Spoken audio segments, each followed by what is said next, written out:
Hello friends, welcome back to our YouTube channel. कल मैं कहीं एक सोशल मीडिया प्लेटफॉर्म पे कमेंट पढ़ रहा था। उसमें एक काफ़ी अच्छा कमेंट्स मुझे लगा कि बिहार एसटीईटी पे एक फ़िल्म बनाना चाहिए। और उस फिल्म में उन्होंने हीरो का भी नाम दिया था, हालांकि मैं मेंशन नहीं करूँगा। विलेन का भी नाम दिया था, हीरोइन का भी नाम दिया था।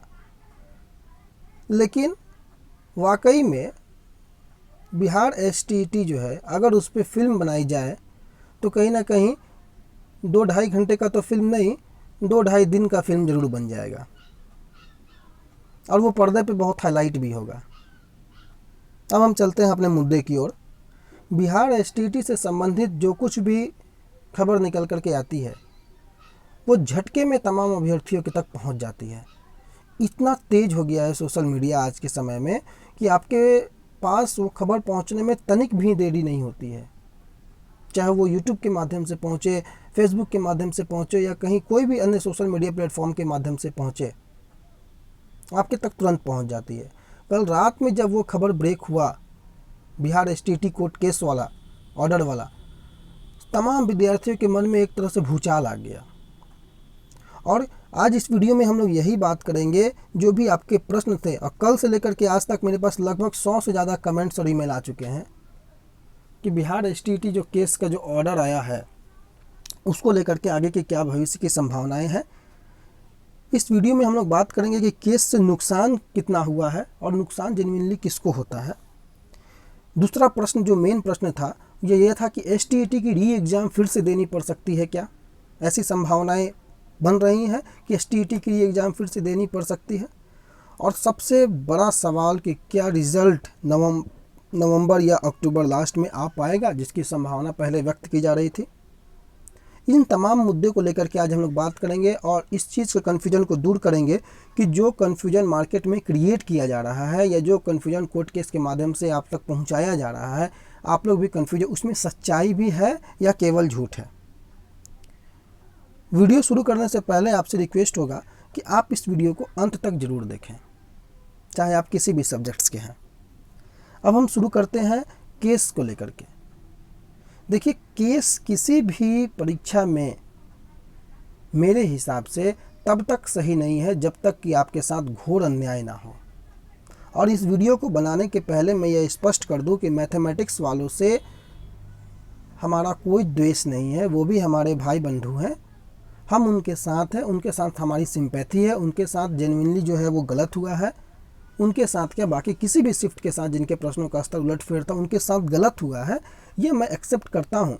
लेकिन वह गलत तब होता जब आपको नॉर्मलाइजेशन जो है वो विज्ञप्ति के माध्यम से बीएसीबी के द्वारा प्रकाशित नहीं किया जाता।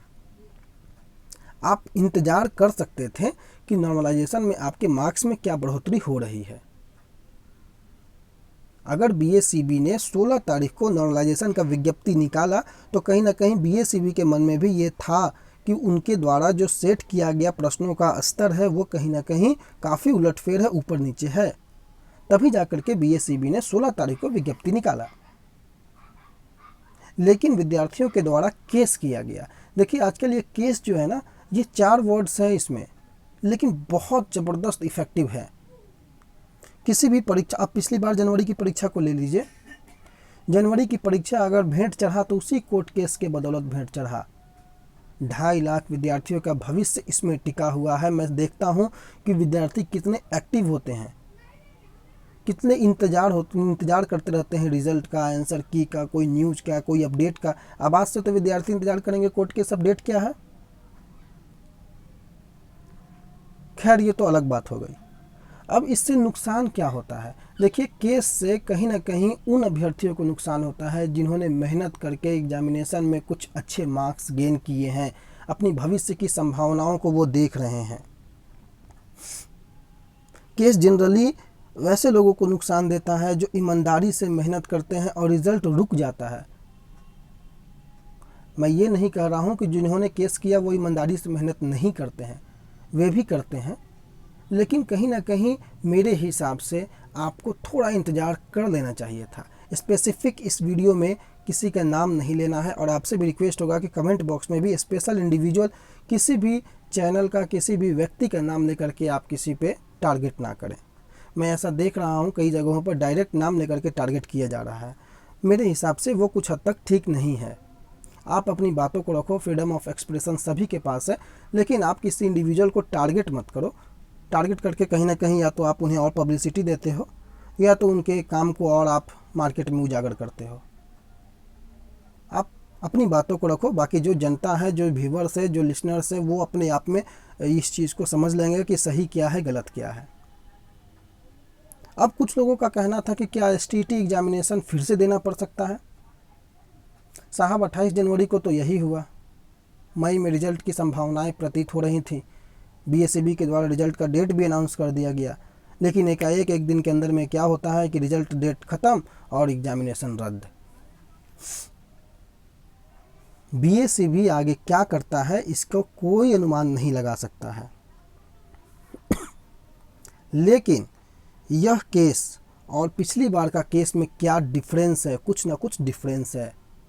आप इस केस में अगर पिछली बार के केस में अगर देखेंगे तो वहाँ सारे सब्जेक्ट्स को मेंशन किया गया था। टॉप मोस्ट सब्जेक्ट्स के बारे में ज़्यादा जोर लगाया जाता था। धांधली का उसमें केस था, लीक ऑफ क्वेश्चंस का केस था, आउट ऑफ सिलेबस का केस था। चारों पांचों केस एक जगह थे।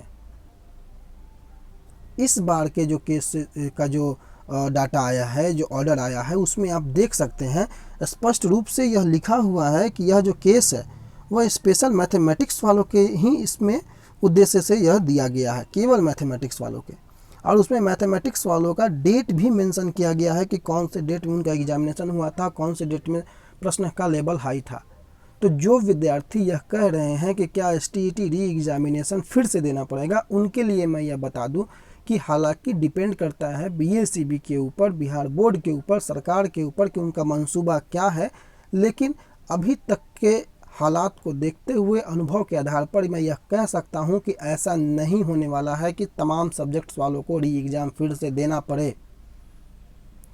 क्योंकि कोर्ट केवल उसी मैटर को सुनता है, उसी मैटर पे जजमेंट देने का प्रयास करता है या उसी मैटर पे सुनवाई करता है जो पॉइंट ऑफ मैटर उसके पास पहुंचता है।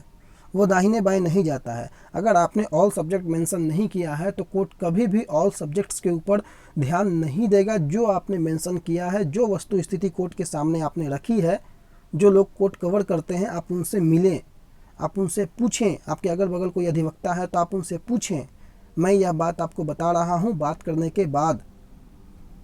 तो जो भी पॉइंट ऑफ मैटर कोर्ट के पास जाता है, कोर्ट बस उसी पॉइंट्स के साथ आगे बढ़ता है। और यहाँ केवल और केवल मैथमेटिक्स को लेकर के चर्चा है। तो कोर्ट अगर कोई सुनवाई करता है, कोई निर्णय देगा, तो वो केवल मैथमेटिक्स को लेकर के देगा, इसकी संभावनाएं ज़्यादा है। बाकी बोर्ड स्वतंत्र संस्था है, वो क्या कर सकती है, क्या नहीं कर सकती है, ये आप लोगों को बखूबी पता है। लेकिन मेरे हिसाब से री एग्जामिनेशन की संभावनाएं काफ़ी कम है। आप लोग बिल्कुल चिंता ना करें कि री एग्जामिनेशन आपको फिर से देना पड़ेगा। अब सबसे महत्वपूर्ण बात कि केस फिर से करते हैं। कल मेरे पास, कल से लेकर के आज तक जब मैंने वो वीडियो क्रिएट किया था, लगभग 100 के आसपास कमेंट, 80 से 100 के आसपास कमेंट मेरे पास आए होंगे। उनमें से कईयों का कहना था कि फिर से केस करते हैं, रिस्पॉन्स शीट के लिए केस करते हैं। भाई साहब, मैं आपको एक बार थोड़ा सा बता दूं कि आप पहले रिज़ल्ट का वेट कीजिए। अगर आप केस करोगे, केस के चक्कर में ये रिज़ल्ट आपका डिले हो जाएगा, लेट हो जाएगा। आपको पता है बीएसईबी के कार्य करने का तरीका। मैं सबों को कल कमेंट्स नहीं कर पाया था क्योंकि मैं देख रहा था लोगों का जो प्रतिक्रिया जो था, जो उनका जो स्थिति था, लोग काफ़ी हताश निराश थे। ऐसे ऐसे लोगों का कमेंट्स, इस प्रकार से लोगों ने कमेंट्स किया है।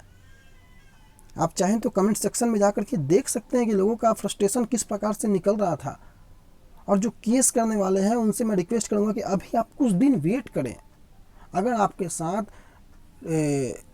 नॉर्मलाइजेशन में ईमानदारी पूर्वक आपके साथ बिहेव नहीं होता है तो आप उस मुद्दे को लेकर के आप आगे बढ़ें।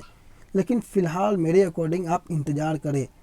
तुरंत में कोर्ट केस किसी भी समस्या का समाधान नहीं है कि कोर्ट के शरण में आप जाएं, लेकिन वैसी स्थिति में जाएं जब आपके पास सारी संभावनाएं खत्म होती प्रतीत हो। अभी रिजल्ट में ये नहीं कहा जा सकता है कि किसका क्या होगा, किसके साथ क्या होगा। नॉर्मलाइजेशन बिहार बोर्ड कैसे कर सकता है, नॉर्मलाइजेशन में वो किसका कितना मार्क्स बढ़ सकता है, ये अभी तक सारा कुछ आंकड़ों के हिसाब से ही खेल चल रहा है। तो अभी के कोर्ट केस करने वाले लोगों यह ध्यान दें आप कि आप अभी कोई केस ना करें, कोई नया केस ना करें। ऑलरेडी जो केस पेंडिंग है उसको लेकर के आप लोग समझ ही रहे हैं कि 7 तारीख तक का जो जजमेंट डिले हुआ है, सुनवाई जो डिले हुआ है, अब 7 तारीख तक आपको वेट करना पड़ सकता है। इसलिए नया फाइल आप कुछ ना करें, ये मेरा आपसे रिक्वेस्ट होगा। अब हम चलते हैं कि क्या रिजल्ट नवंबर में आ जाएगा। तमाम लोगों का कहना है कि सर रिजल्ट पे क्या इफ़ेक्ट पड़ेगा। देखिए, मैं आपको अभी भी कह रहा हूँ कि रिज़ल्ट आने की संभावनाएं कम ज़रूर हैं, लेकिन ख़त्म नहीं हुई हैं। कल के भी वीडियो में मैंने कहा है, आप अगर नहीं सुने हैं जाकर के उसको सुनेंगे, कि रिज़ल्ट आने की संभावनाएं कुछ कम हैं, लेकिन जानकारी के हिसाब से मैं बोल रहा हूँ कि रिज़ल्ट आपका आ सकता है। जो डेट पहले से निर्धारित था उसी डेट पे रिजल्ट आ सकता है, इसकी प्रबल संभावनाएं हैं। आप पिछली बार भी देखें, लगातार कोर्ट केस हुआ था। पिछली बार तो ज़बरदस्त कोर्ट केस हुआ था, लेकिन फिर भी बिहार स्टेट एग्जामिनेशन बोर्ड ने रिजल्ट डेट अनाउंस कर दिया था। तो रिज़ल्ट को लेकर के अगर इफ़ेक्ट पड़ता भी है कोर्ट का, तो केवल मैथमेटिक्स वालों पे पड़ सकता है। ऐसी संभावनाएं हैं कि बाकी सब्जेक्ट्स वाले बचे रह जाएं। इसलिए आप इस चिंता में ना रहें कि रिज़ल्ट पे आपको क्या इफ़ेक्ट पड़ेगा, रिज़ल्ट रुक सकता है। देखिए, रिज़ल्ट में कुछ डिले होने की संभावनाएं अब बढ़ गई हैं, इससे नकारा नहीं जा सकता है। और वो डिले कौन कर सकता है? वो बीएसईबी कर सकता है, बिहार सरकार कर सकता है। अगर उनके मंसूबे में यह होगा डिले करने का, तो वो ज़रूर डिले कर सकते हैं। लेकिन अगर वो रिज़ल्ट देना चाहें, रिज़ल्ट प्रकाशित करना चाहें, तो उस पर कोर्ट का कोई प्रभाव नहीं पड़ेगा, क्योंकि ऐसा ये बस एक ओरल ऑर्डर है। आप देखे होंगे ऊपर में ओरल ऑर्डर है, ऐसा कहीं नहीं है इसमें मेंशन कि इस पर आप रिज़ल्ट नहीं निकाल सकते हैं। इसलिए रिज़ल्ट आपको तय जो तिथि है उस तिथि पे भी रिज़ल्ट आ सकता है। आप लोग जो है होपलेस ना हो, आप लोग बस अपनी लगातार, लेकिन एकजुटता आपकी ज़रूरी है, क्योंकि ऐसा भी सही नहीं है कि कुछ लोगों के द्वारा सभी लोगों को जो है मैनिपुलेट किया जा सके। ऐसा कहीं ना कहीं सही नहीं लगता है। तो आप लोग एकजुट होकर के अपनी एकता का परिचय दें और बी पॉजिटिव, नेगेटिव जो भी एलिमेंट्स हैं उनसे आप दूर रहें और अपने आप को होपलेस ना करें और रिज़ल्ट का इंतज़ार करें। हाँ, कुछ डिले ज़रूर है, कुछ डिले हो सकता है, ऐसी संभावनाएं हैं, लेकिन रिज़ल्ट आपको तय सीमा पर भी आ सकता है। कोई भी ऐसी अपडेट होगी सबसे पहले मैं आपको इसमें चैनल में अपलोड करने का कोशिश करूँगा। अभी के लिए फ़िलहाल इतना ही था।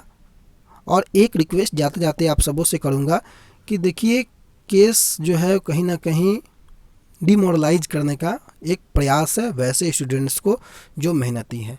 तो आप लोग डिमोरलाइज ना हो, क्योंकि केस का नतीजा क्या होता है आप लोगों को भी पता है। आप अगर इस लेटर को अच्छे से पढ़ेंगे तो आपको पता है पिछली बार भी जो मैंने हुआ था कोर्ट केस, क्या नतीजा निकला उसको भी पता है आपको। ठीक है, तो कोर्ट केस से क्या होता है वो सबों को पता है। इसलिए ज़्यादा कोर्ट केस के फेवर में मैं नहीं रहता हूँ। आप लोगों से भी गुजारिश होगा कि आप लोग भी ना रहें। बाकी कोई भी अपडेट होता है तो आपको अपडेट कर देंगे। नए हैं तो सब्सक्राइब जरूर करें। फ़िलहाल के लिए इतना ही।